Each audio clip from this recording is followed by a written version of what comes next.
What are fair expectations for Spencer Rattler as the starting quarterback for the Saints? Will Derek Carr be on the 2025 roster? And what's the latest on Chris Olave? We'll talk all about that right here on the Straight Up Saints podcast. You're listening to the Straight Up Saints podcast.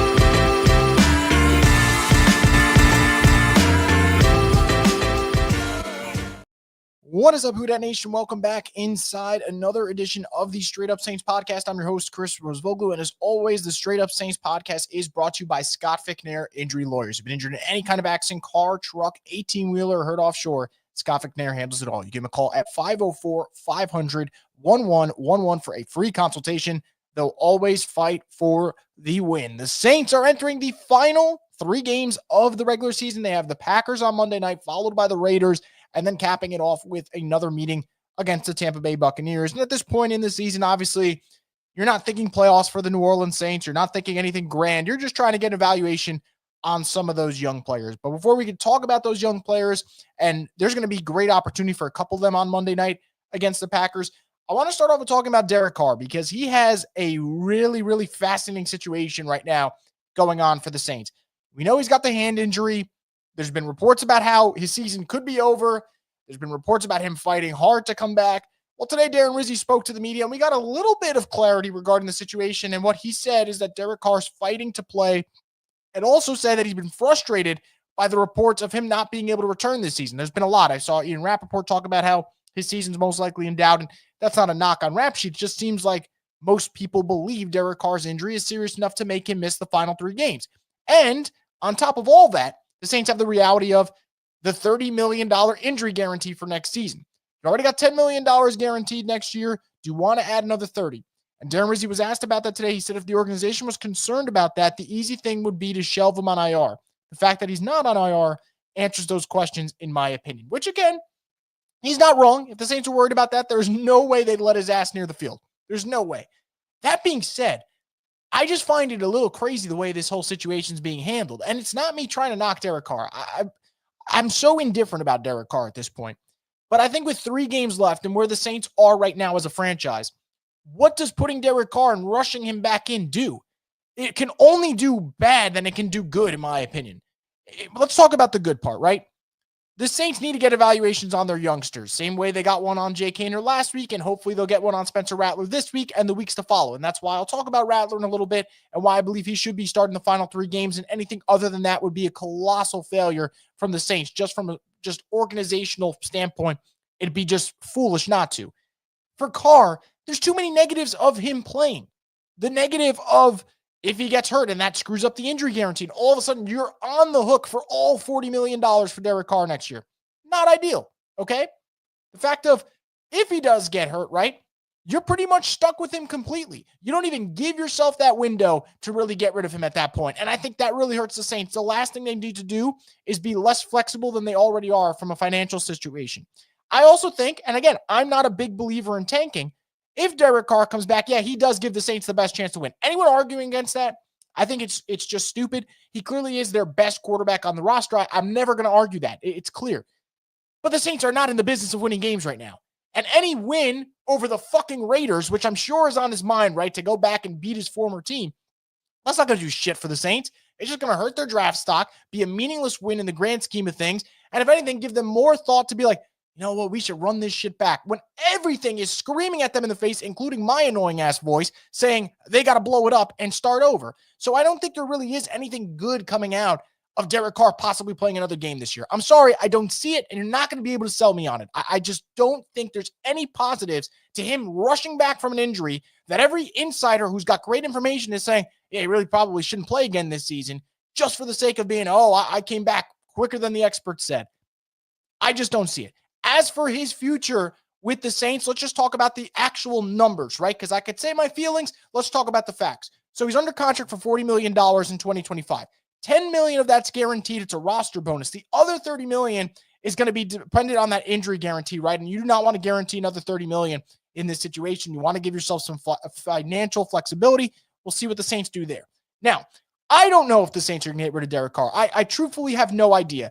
I would probably say they're going to lean towards keeping him, but I do think there is a window for them getting rid of him. And the reason I would say that is this week and every week during the NFL season, Dan Graziano and Jeremy Fowler, two of the top insiders for ESPN outside of Adam Schefter, always leave a couple of nuggets, right? Their week 16 buzz, week 15 buzz, whatever week of the NFL season is, they're going to tell you what they're hearing.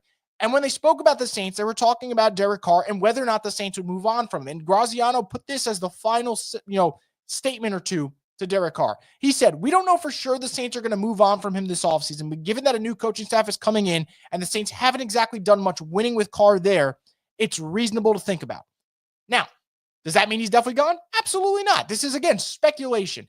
But I believe if the Saints were fully married to the idea of keeping Carr for a third year, you'd already hear it. So I do think that there is some room there. Now, from a cap standpoint, if the Saints were to get rid of him pre-June 1st, you're going to take on $50 million in dead money for 2025. If you do it as a post-June 1st designation, $21 million in dead money 2025, $28 million in dead money 2026. So you want to either just take it on the chin one time or kind of break it up into two. That's the decision the Saints would have to make at some point. I don't want to hear complaints about dead money. The Broncos are 9-5 right now with Russell Wilson, got about $80 million in dead money, okay? And in the Saints division, and this is not me championing the Falcons, because I'm not going to champion the fucking Falcons for this. They made a mistake by signing Kirk Cousins in the first place.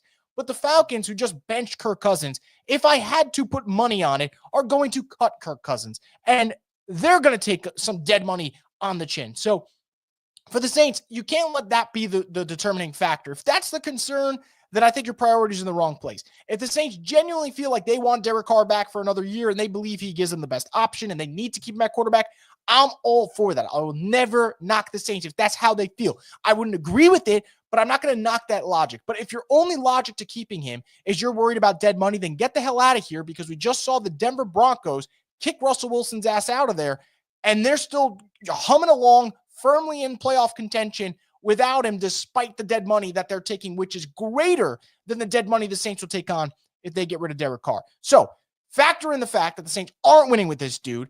It makes no sense to have a $40 million quarterback with a team that needs to do a full rebuild, not even a soft rebuild. This needs to be a full rebuild, okay? And on top of it, he has been banged up the last couple of years. So let a team like the Colts, which I think is going to be in the market for a vet quarterback, go take Carr. I think he actually could do pretty well there.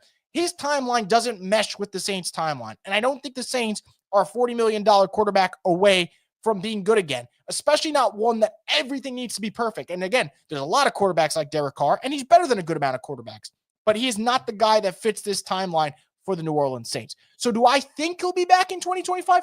Honestly, I think it all depends on management. If management for some reason believes we got to keep Derek Carr because for some weird reason they've kind of treated him like royalty, and I think you got to earn that. I don't think it is something that is just, given for no reason.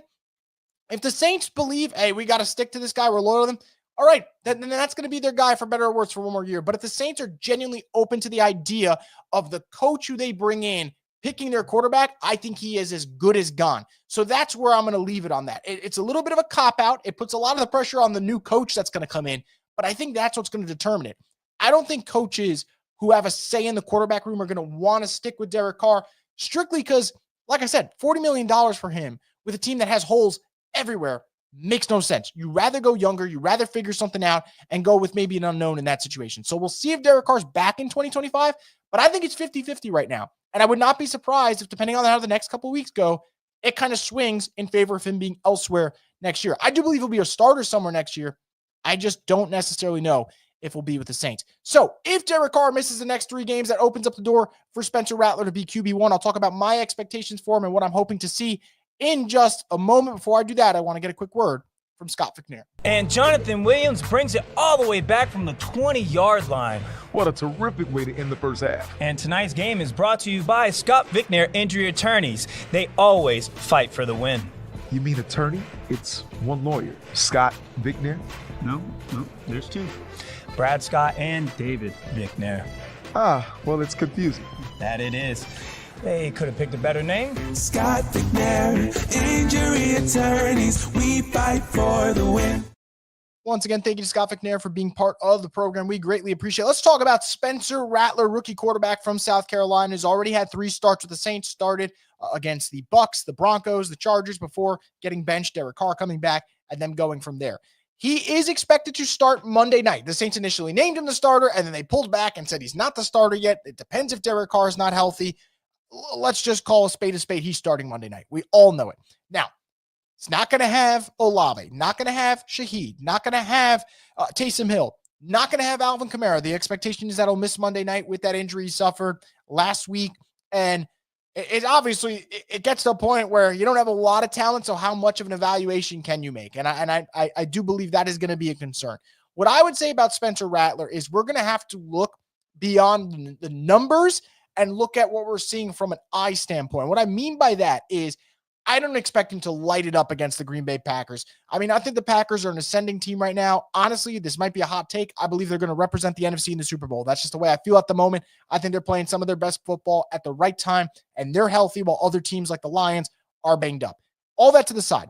I don't think there's enough talent on this NFL roster right now for the Saints that quarterbacks can have a lot of success. Derek Carr is I'm not going to say exception, but he has the best chance because he's the most experienced. He's the best quarterback on that roster. But to put a rookie in this situation, where is the success going to come from? I look around elsewhere, all right, especially rookie quarterbacks. Caleb Williams, it's been a rough year for him, but statistically he's having a decent rookie season, but he's got weapons, whether it's DJ Moore, whether it's Rome Odunze, whether it's Keenan Allen. Look at Jaden Daniels. We just saw the connection he has with Terry McLaurin. It's fantastic. Michael Penix, he's going to get his first start. At least he's going to have Bijan Robinson, Drake London, Kyle Pitts. He's going to have some guys, Darnell Mooney. He'll have guys to lean on. Who is that guy right now for Rattler that he's going to be able to lean on? He's not going to have that guy. So what am I looking for with Spencer Rattler? I think a couple of things are going to be paramount.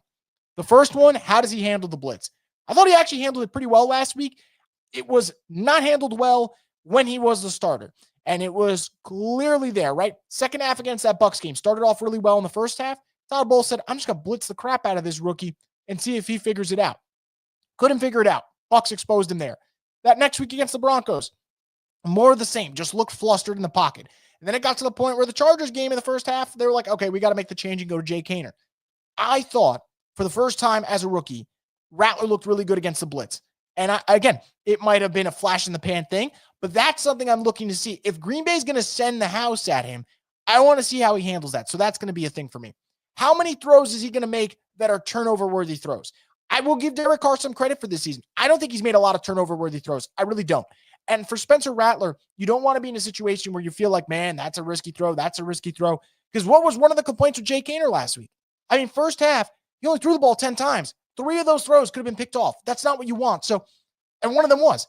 I think for Rattler, not having a lot of turnover-worthy throws, being poised in the pocket when the blitz is coming, being able to get the ball out quick, stuff like that is what I'm going to look for. I'm not expecting him to throw for 250 yards and 2 touchdowns. That's preposterous. I don't expect that at all. But if he can look like a quarterback that from a processing standpoint is getting to where he needs to go faster than most, I'm for that. And I believe that will be something that you can take going into the offseason. And again, that is why I'm a big, big believer in needing to see him for the next 3 games. Because I think if he just plays Monday night and you go right back to Derek Carr, you're not doing anything. We know who Derek Carr is. He's a veteran quarterback who's been in this league. We know his strengths. We know his weaknesses. We don't know yet what Rattler's strengths and weaknesses are. We have an idea of what they're going to be, but we don't know for certain. So I believe having him in there the next 3 games, expectation-wise, I'm not expecting greatness. I don't even know if I'm expecting starting caliber football from the quarterback. And honestly, I'm not going to expect that because he hasn't shown that he can be that yet. But what I'm hoping for is that from a day-to-day process, a game-to-game thing, we're seeing some strides there, and not every throw needing to be rollouts and not every throw needing to be a hope and a prayer. And I think there's moments where he let it rip in a positive way against, I'm losing my thought right now last week with who the Saints played, but last week for the Saints, I believe there felt like there was that moment against the Commanders that he looked like a different quarterback, whether it's ripping it down the field over the middle to MVS, whether it's that last-minute drive where you operate a 50-plus yard drive with 2 minutes to tie the game or almost tie the game if it wasn't for the failed 2-point conversion. So little stuff like that I think is important. And I just hope he can build off that, and that doesn't end up just being a failed comeback attempt where Spencer Rattler made some nice throws. I think that'd be the worst case scenario for the Saints. So we'll see what happens for the rookie quarterback, but I want to see how he handles the blitz. I want to see if he can look calm and just in command, because that's the one thing against Washington, go figure against the Commanders, this dude looked in command. And I really, really hope we can see more of that. It's going to be tough sledding Monday night, though. And even the Raiders, right? You're going to look at the Raiders record and you're going to laugh. Raiders are going to play good defense, though. They've done a pretty good job in some games. I mean, Falcons game, they didn't lose because of their defense. Almost beat the Chiefs on that Black Friday game because of their defense. So I'm going to look at this schedule. It's not easy. Really good Packers team, a Raiders defense that's going to play well under Antonio Pierce, and then a Bucs team that already proved they kind of know how they want to approach Spencer Rattler. So do I expect greatness? No. Am I hoping that he can step up to the challenge and at least make strides as a young quarterback? I'm really hoping so, because that'd be a big win for the Saints. So what would help out Spencer Rattler if he has a weapon he can throw to that he trusts? And Chris Olave would be that guy if he plays. Chris Olave hasn't played since November 3rd, has suffered multiple concussions this year, has seen specialists to get opinions.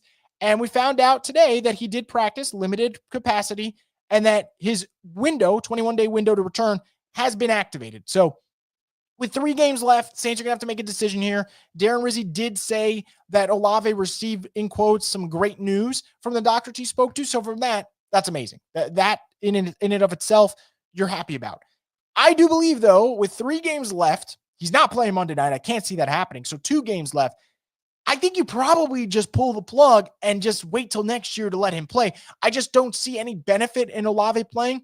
And it's not about, him having an impact or wanting to see him play with Rattler. Like, I love to see what the Saints, can field here in the final 3 weeks. I'd like to see them have the best product out there, and the best product does equal having Olave, and I get that. But when you're dealing with a head injury, I just don't think it makes any sense for them to rush him out there right now when they got nothing to play for. And if Olave is someone that the Saints really, really want to commit to long-term, I believe the smartest thing, the safest thing is to make sure that he doesn't play another down this season and he's back and feeling rested and recharged for next year. So they're going to have a decision to make. I think, letting him practice right now, seeing how he feels is great. I'm sure the competitor in him is going to want to play. It's been well over a month since he has.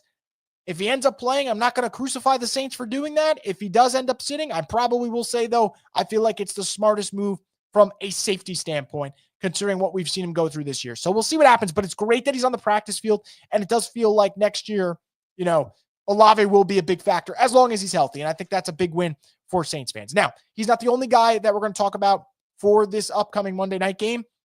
Kendre Miller's status is going to be interesting, and he's going to play. It's not worrying about the injury going into the game, but I don't think there's a guy with a bigger opportunity for the Saints this Monday than Kendre Miller.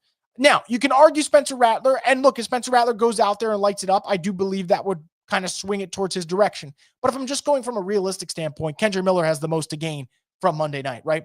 Alvin's not expected to play. This is the moment for him to prove that he can lead a backfield. And if Kendre Miller does this, right, and he finishes the season incredibly strong, I think the Saints, are not going to have running back as a huge need next year. You'll still add one, but you're not pressing to get one. But I also think it will make the Saints feel inclined to have a backfield duo next year. Because even though Kendre's played well the last 2 games, think about the Giants game, right? I felt like he didn't get enough touches until they said, okay, let's switch it up. And for the Commanders game, he really didn't get any carries until Alvin got hurt.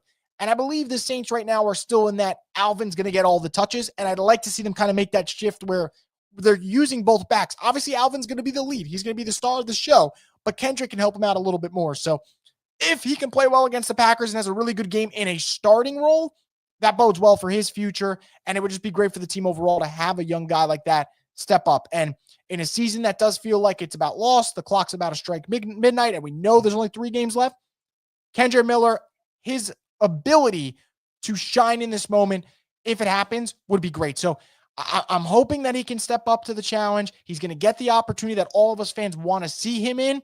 Let's see what he does with it. I think the talent's there. It's just a question of whether or not he can be consistent. So Kendre Miller, pressure's going to be on you. We'll see what's up. So before we wrap up the show, going to get into any comments that you guys have. Before we do that, I want to get a quick word from Theo's Pizza. Scan the code now and tackle your hunger with Theo's Pizza, your neighborhood pizza with 5 convenient locations. Who dat?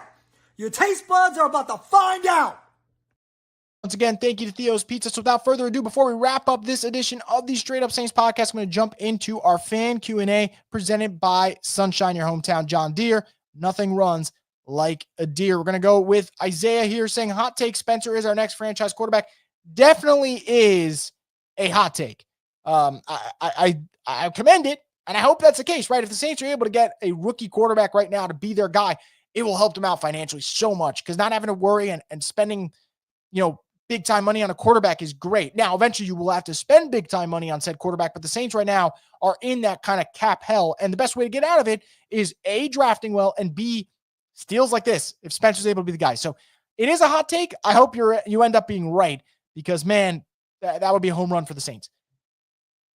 Judah 504 says, what Derek Carr is making it all about himself again. Oh, look at me. I'm so courageous. Yeah, look, I mean, that's kind of how it feels. I'm not going to lie. And the fact that they had to say today, he doesn't love the reports about him missing the rest of the season, I don't care. Like, all right, whoop-de-doo, right? There's 3 games left. You are 5-9. Who gives a fuck at this point? So, again, I believe he's a tough dude. I'm not going to knock that, right? He's clearly a tough dude. But we don't have to hear everything. Like, we don't have to air out all of our laundry. And yet, Saints feel like they have to. Kyle says I would cut Carr as a post June 1st. It would definitely, from a dead cap situation, it kind of makes sense. So I wouldn't disagree with that. Forgive says I really hope we don't turn on Rattler because I'm confident this game isn't going to be competitive. And I'm also glad AK isn't playing this week. I mean, I think anyone who watches Monday's game, right, and when the Saints inevitably lose because the Packers are a better team and they're playing their best football and they're really hitting their stride, if anyone sees that game and goes, well, this is why you can't play him, I think that's ridiculous. I think regardless of who starts this game, the Saints are going to lose. That said, it's about how he looks, right? If he goes out there and he throws 5 picks and he looks like he has no business on a football field, then we'll discuss, right? Because that's how it felt with Jay Kaner. And if Rattler goes out there and plays the same way, then you're like, oh, shit, like that really does stink. But I don't expect him to look that ridiculous. Maybe that's naive of me, but I don't. I don't expect them to win. I fully expect the Packers to beat the Saints, and the spread for this game is massive. So clearly odds makers expect it to, but I'm not going to turn on him after one game. The only thing that would really turn me off to Rattler would be if it's what I said, right? Throws like 3-4 picks and he just looks completely overwhelmed from start to finish, Jason says Carr needs to be arrested for stealing from the Saints. I'm sure that's been a popular one. Cam says Carr is too old. They've already traded Lattimore away and fired Allen so hard rebuild is likely without Carr. I think it makes the most sense. I think I think for New Orleans, they're not in position to have a $40 million quarterback right now. Just reset this thing and move on. Again, you're going to eat money, and I get it. And I understand why they went for Derek Carr. I know there's a lot of people who didn't understand it. I understood why the Saints went after Derek Carr. They felt like the defense was a Super Bowl caliber defense. They felt like the division was weak, which they were right about that part.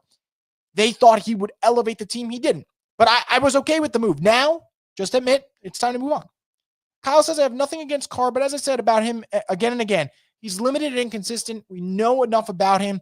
Doesn't suck, but he's not great. He clearly isn't the guy / franchise quarterback. I think that is a very fair way of putting it. I don't dislike Carr at all. I just don't think Carr is going to elevate this team. So that's just kind of where I'm at with him.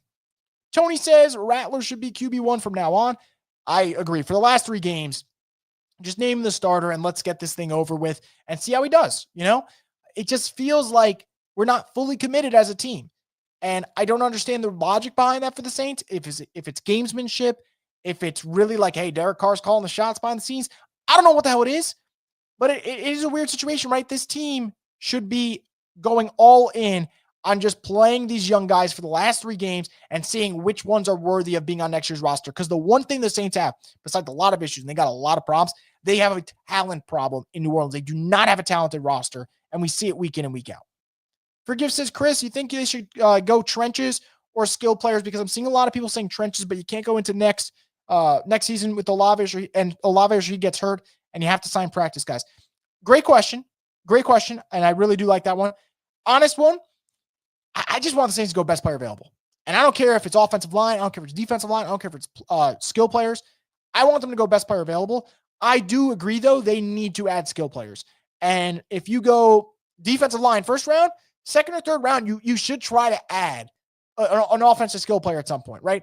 Because the Saints, and they're trying their best right now, these guys are in, but you're relying on Kevin Austin, a guy that was not a factor coming into this year. You're relying on MVS, a guy who was a free agent earlier this year, a guy in Dante Pettis, who was a free agent earlier this year. So you're relying on players that are not supposed to be stepping up in these moments. They got to add depth. There's no doubt about it. So I don't have a preference.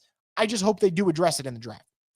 Kyle says, I would build the team around Rattler. He has a good and high ceiling. He was thrown into the Wolves and had to play with the practice squad O-line and no playmakers except Kamara in those 3 games. I'm going to pump the brakes on building, around Rattler. That's why you got to play these 3 games, right? If he plays these 3 games and he shows you like, hey, he could be the starter for next year and go from there, all for it. I'm all for it. But he's got to play these 3 games. So as of now, I can't tell you guys, yeah, they should build around Rattler. I think that would be a little too jumping the gun almost. But that's why he's got to play these 3 games. Jason says, need to see what we have in Rattler. He no doubt should finish the season as QB1. Totally agree.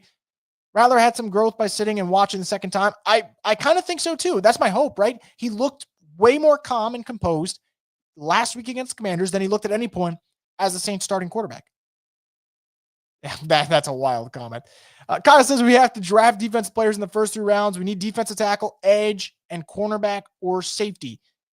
I mean, I can't deny that, right? Like, this defensive line needs work. They need a run-stuffing defensive tackle. They need an edge rusher. Probably need 2 edge rushers, depending on what you do in the offseason, right? Need safeties, 2 of them. Probably need another cornerback. So they have a lot of work that needs to get done. And I think the only way the Saints get themselves out of this kind of hell that they're in is by drafting extremely well. IT says, do you think Clyde Edwards-Helaire will play this season? I do believe he'll play this season. How much? I don't know. I believe they'll activate him. Why not, right? Like, got 3 games left. He's a younger-ish player. So, you're not keeping Jamal after this year. I think Jamal's getting cut, in my opinion. And you haven't really played Mims. So you got a former first-round pick here who's still just 25. I bet he plays one of these games, But for now, it's the Kendre Miller show. But maybe against the Raiders and Bucks. That's what I would say. IT says cut Jake Haener. I think he'll be gone after this year, truthfully. IT says Justin Fields over Carr, ? I mean, neither for me personally. I just think if the Saints are going to go with someone next year, don't go with anyone that you're going to have to pay some type of money to. And I'm not saying Justin Fields is going to get big bucks. I don't expect it at all. But you're still going to have to pay for Justin Fields. I'd rather at this point, let's see. If Rattler plays decent in the next 3 games, I'd rather just ride out the whole season with Rattler. I know fans probably won't love it from a product standpoint, but that's probably my preference. But I don't know if Justin Fields, I just think that, look, man, I don't know how good the ceiling is. I think the idea of Justin Fields is unfortunately better than actual Justin Fields. And I love Justin Fields coming out of the draft. Rosenfield 10 says the 2015 draft has less depth at O-line and more depth at D-line. With 6 picks in the first 4 rounds and needs at every position, the Saints should pick the BPA. It should go BPA in the early rounds, but an early offensive lineman makes sense. Yeah, I think that is absolutely fair. And again, that's going to be, if my stance changes, I'll let you guys know. But as of now, I am fully on the best player available train. Anyone other than that, is just not for me. I can't make the Saints say the Saints should reach for a position. They got holes everywhere. And you see it every week. One week they lose because of the O-line. The next week they lose because of the D-line. The next week they lose because they don't have enough playmakers. So they got problems everywhere. IT says we don't need to draft a quarterback. Let Rat work and build around him. Michael says someone please get Rattler some glasses. He's playing worse with a healthy offensive line. That's a weird comment, Michael, because he really only had the whole 1/2 with the healthy offensive line. I thought he looked good last week. So I don't know about that. I would, if anything, what I would reverse for your comment, Michael, is this offensive line's got to get some glasses and figure out what the fuck's going on up front, because the last 3 weeks they haven't been good. And it's weird because they're healthy now. So 3 more games left. I'd love to see them finish strong, but what we've seen the last couple of weeks would probably tell me that they're not going to. Kyle says for head coaching candidates, as I said in the past, it's Vrabel, Todd Monken, Aaron Glenn, Joe Brady, and Darren Rizzi. I am for Rizzi to be head coach. He shows he's capable of the job and as a manager. Look, I think Rizzi's got 3 more games to prove it, right? I do think there's some things he does well, and I do think players resonate with him, and he clearly gets the best out of him. And the 3-2 with him, I believe that there is something there, but I don't know if they will keep him or go in a different route. But I do think Rizzi's done a decent job. Jack says, is Kirk Cousins or Derek Carr more likely to go to the Jets? That's a great question. I'm probably going to say Kirk Cousins, but I don't know, man. I do think Kirk Cousins and Derek Carr, if they're both in the market, are probably going to compete for a job somewhere. Whether it's Indy, whether it's the Jets. I mean, there's going to be a team out there, and we'll have to see which one they like better out of the 2. Personally, I think Derek Carr at this stage is better than this version of Kirk Cousins. We could complain about Carr, but Kirk Cousins looks awful. Michael says 50% completion, 1 touchdown, 135 yards. It was exciting to watch, but Yeah, Michael, I'm not saying he's great, and far from it, please. But I thought he did some things well. Now, I don't expect, and I've said it before, I don't expect Spencer Rattler to end up being the Saints franchise guy at all. I just don't expect it. I think you're hoping for too much. But I thought last week was a step in the right direction, and I'm not saying you got to completely throw out the numbers, but I think for him, it's going to be how he looks in certain situations rather than what does the box score tell me, because I don't want him looking completely out of his depths. He looked completely out of it against Denver, looked completely out of it against the Chargers. I didn't think he looked that way against the Commanders. Now, he only played one half. We'll see how he does against a really good Green Bay team. But, for me, the numbers aren't going to concern me as much as what my eyes are telling me. I still don't think he's going to be great, but I do think he played better than what the numbers would say for last week's game. That's just how I feel right now. Forgive says, I'm seeing people saying Darnold, but I'd rather keep Rattler and hope they keep Kubiak so he wouldn't have to learn a whole new scheme if they keep him. I mean, look, I don't want Kubiak back. I think Kubiak's very flawed. I also think if the Saints like Darnold, then fuck it, sign him. I don't really care, but I don't think they're going to. I don't think that'll be their guy. But I do think if we're arguing Darnold or Rattler, Darnold's clearly right now a better quarterback. I don't think that's a debate. Jack says, starting Kendre over Camaro this week in fantasy semifinals. Not sure how I feel about it. I mean, I think you're going to have no choice, right? I think Alvin's going to be ruled out, so it'll be Kendre all the way, and I will be starting him for my semifinal match, so Godspeed for both of us. Kyle says, part of me wants to give Kubiak a chance for next year, but he's been frustratingly inconsistent in his play calling, and the game against the Giants is the last straw for me to handle Kubiak as OC. I think that's fair, and that's kind of where I'm at, too. I believe that there are those inconsistencies, the lack of adjustments, kind of feeling like a one-trick pony. Don't love that, personally. Carl says, do the Saints kick the tires on OBJ? I think his best days are behind him. Yeah, I don't think they kick the tires on him. And I think part of it is, I don't know if OBJ is going to sign with a team like the Saints right now. It'd be a fun story, but I think he might wait and hope one of these contending teams in the next 3 weeks are like, hey, let's sign you before the playoffs. Rosenfield 10 says, even if our first 4 draft picks were safety, tight end, linebacker, running back, it would help. Ideally, it would include an offensive lineman, a wide receiver, a DB, and a D lineman. Man, we need much more than that. It'll take a few drafts and more money. It will. That's why, and this might sound ridiculous, guys, I believe it's going to take the Saints maybe till 2028 till they get this thing right. And it might take longer. Maybe it's faster, but I think the next 2 years are kind of a wash, and you're hoping that third year is where you hit. That's just where I'm at right now with this team. Jack says, reaction to Woody Johnson denying a Jerry Jeudy trade last offseason because of his Madden rating. I always say, as bad as it gets for the Saints, just look at the teams in New York. They're the example of it could always be worse.